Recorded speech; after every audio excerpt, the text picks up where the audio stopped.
സ്ത്രീകളിൽ ലൈംഗിക ഉത്തേജന സമയത്ത് വർദ്ധിക്കുന്ന ഹോർമോണിൻ്റെ പേരെന്താണ്? Testosterone, oestrogen, oxytocin, dopamine. Let's start now.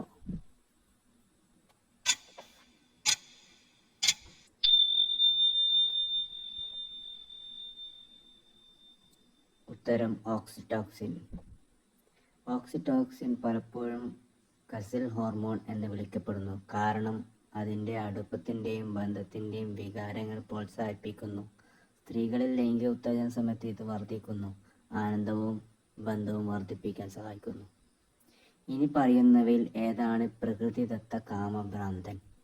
Muthuchippi, chocolate, strawberry, മുകളിൽ പറഞ്ഞവ എല്ലാം. Let's start now.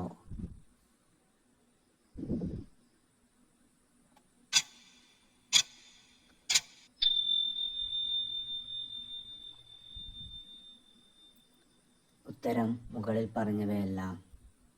മുത്തുച്ചിപ്പികളിൽ സിങ്ക് അടങ്ങിയിട്ടുണ്ട്. ഇത് ടെസ്റ്റോസ്റ്ററോൺ ഉൽപ്പാദനത്തെ പിന്തുണയ്ക്കുന്നു. ചോക്ലേറ്റിൽ ഒരു മൂഡ് എലിവേറ്ററായ ഫിനൈലെത്തനോളിൻ അടങ്ങിയിട്ടുണ്ട്. സ്ട്രോബെറിയിൽ വിറ്റാമിൻ സി ധാരാളം അടങ്ങിയിട്ടുണ്ട്. ഇത് നട്ടെല്ല് മുതൽ ജനനേന്ദ്രിയം വരെ ലൈംഗിക സുഖത്തിന് പ്രധാന പങ്ക് വഹിക്കുന്ന ഞരമ്പിൻ്റെ പേരെന്താണ്? വാഗസ് നാഡി, പെൽവിക് നാഡി, പുഡെൻഡൽ നാഡി, ഹൈപ്പോഡ്രിക് നാഡി. Let's start now.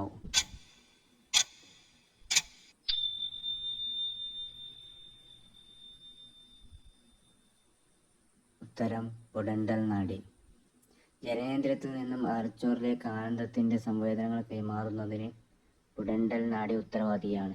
ഈ നാഡിയുടെ ഉത്തേജനം തീവ്രമായ ആനന്ദത്തിൻ്റെയും രതിമൂർച്ചയ്ക്കും ഇടയാകുന്നു. ലൈംഗിക ബന്ധത്തിൻ്റെ ശരാശരി ദൈർഘ്യം എത്രയാണ്? 5 to 7 minute, 10 to 15 minute, 20 to 30 minute, 30 to 60 minute. Let's start now.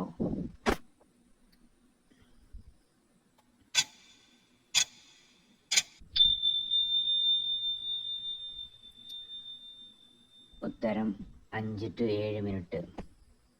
വിവിധ പഠനങ്ങൾ അനുസരിച്ച് ലൈംഗിക ബന്ധത്തിൻ്റെ ശരാശരി ദൈർഘ്യം ഏകദേശം 5 to 7 മിനിറ്റാണ്. എന്നിരുന്നാലും വ്യക്തിഗത ഘടകങ്ങളെ ആശ്രയിച്ച് ഇത് വളരെയധികം വ്യത്യാസപ്പെടാം. രതിമൂർച്ച സമയത്ത് പുറപ്പെടുവിക്കുന്ന ഹോർമോണിൻ്റെ പേരെന്താണ്?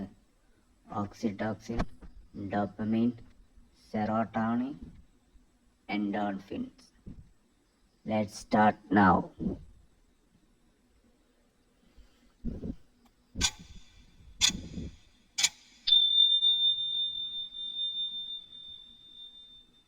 ഉത്തരം ഓക്സിറ്റോസിൻ. ഓക്സിറ്റോസിൻ പലപ്പോഴും കടിൽ ഹോർമോൺ എന്ന് വിളിക്കപ്പെടുന്നു, കാരണം അതിന് രതിമൂർച്ചയുടെ സമയത്ത് പുറപ്പെടുവിക്കുന്നു. അത് അടുപ്പത്തിൻ്റെയും ബന്ധത്തിൻ്റെയും വികാരങ്ങൾ പ്രോത്സാഹിപ്പിക്കുന്നു.